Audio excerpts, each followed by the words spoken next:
தஞ்சையில் திமுக வேட்பாளர் முரசொலிக்கு ஆதரவாக முதலமைச்சர் மு.க.ஸ்டாலின் வாக்கு சேகரிப்பு.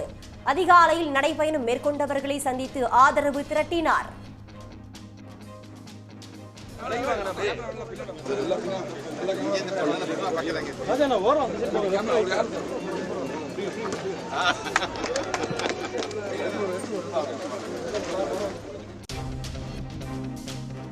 இலங்கை சிறையில் உள்ள மீனவர்களை மீட்க கோரி ராமேஸ்வரம் மீனவர்கள் காலவரையற்ற வேலைநிறுத்தம். ஒன்றிய அரசு விரைந்து நடவடிக்கை எடுக்காவிட்டால் மக்களவைத் தேர்தலை புறக்கணிக்கப் போவதாகவும் எச்சரிக்கை.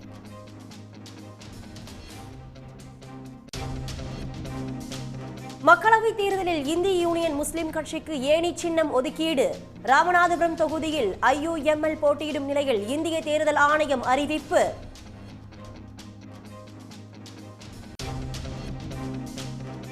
டெல்லி முதலமைச்சர் அரவிந்த் கெஜ்ரிவாலை 7 நாள் காவலில் எடுத்து விசாரிக்க அமலாக்கத்துறைக்கு அனுமதி.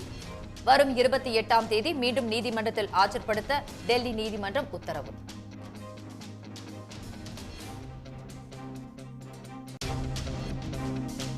கெஜ்ரிவால் கைதுக்கு எதிராக தேர்தல் ஆணையத்தில் இந்தியா கூட்டணி புகார். கைது செய்தது அரசியலமைப்பு சட்டத்தின் அடிப்படையை சிதைக்கும் நடவடிக்கை என குற்றச்சாட்டு.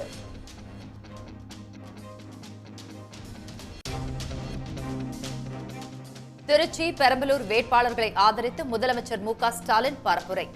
பிரதமர் மோடிக்கு தேர்தல் பயம் வந்துவிட்டதாக கடும் விமர்சனம்.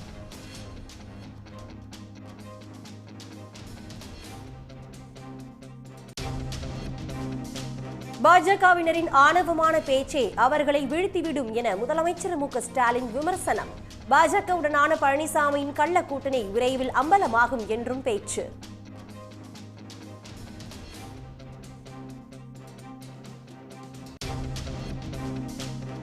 வத்தலக்குண்டு அருகே உரிய ஆவணங்கள் இல்லாமல் கொண்டு செல்லப்பட்ட 3 கோடி ரூபாய் மதிப்பிலான தங்க நகைகள் பறிமுதல்.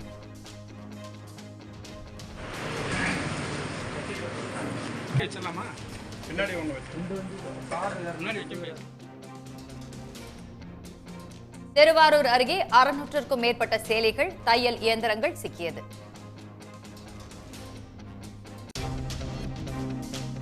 மீண்டும் அமைச்சராக பொறுப்பேற்ற பொன்முடிக்கு உயர்கல்வித்துறை ஒதுக்கீடு. உச்சநீதிமன்றத்தின் கடும் கண்டனத்துக்கு பணிந்து பதவி பிரமாணம் செய்து வைத்தார் ஆளுநர் RN ரவி.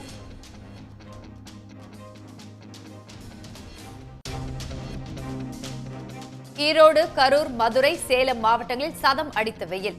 கோடை வெப்பம் நாளுக்கு நாள் அதிகரிப்பதால் மக்கள் அவதி.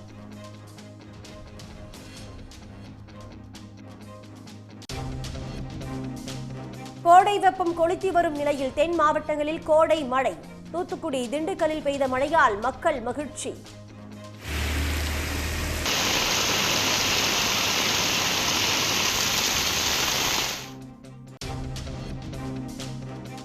பாஜக வேட்பாளர்களில் பாதிக்கும் மேற்பட்டோர் மாற்றுக் கட்சியில் இருந்து வந்தவர்கள். பாலியல் புகாரில் சிக்கி வரும் வேட்பாளராக அறிவிக்கப்பட்டதால் சர்ச்சை.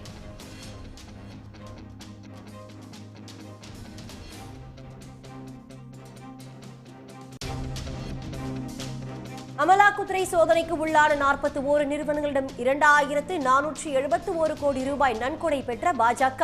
சோதனை நடந்த 3 மாதங்களில் 121 கோடி ரூபாய் பெற்றதும் அம்பலம்.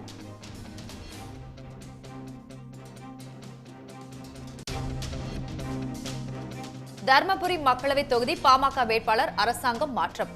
புதிய வேட்பாளராக கட்சியின் தலைவர் அன்புமணியின் மனைவி சௌமியா அறிவிப்பு.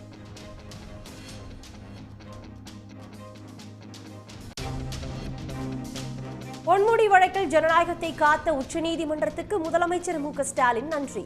அரசியல் சட்டத்தின் அடிப்படை நோக்கத்தை உச்சநீதிமன்றம் உயர்த்தி பிடித்துள்ளதாக புகழாரம்.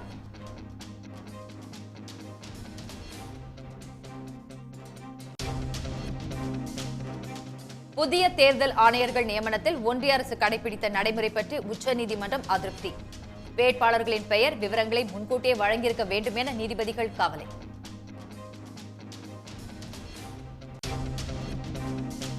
ஒடிசாவில் ஆளும் பிஜு ஜனதா தளமுடன் கூட்டணி அமைக்கும் பாஜகவின் முயற்சி தோல்வி. 21 தொகுதிகளிலும் தனித்து போட்டி என பாஜக அறிவிப்பு.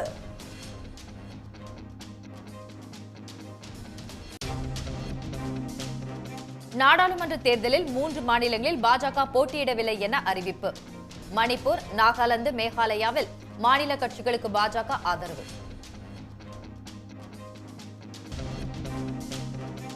கேரள ரசிகர்களுடன் செல்ஃபி வீடியோ எடுத்து உற்சாகமடைந்த நடிகர் விஜய்.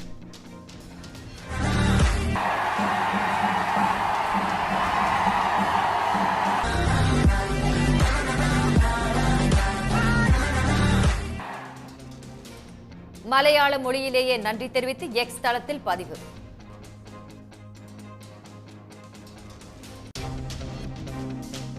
நடப்பு ஐபிஎல் தொடரை வெற்றியுடன் தொடங்கியது சென்னை சூப்பர் கிங்ஸ். பெங்களூருவை 6 விக்கெட் வித்தியாசத்தில் வீழ்த்தி அசத்தல் வெற்றி.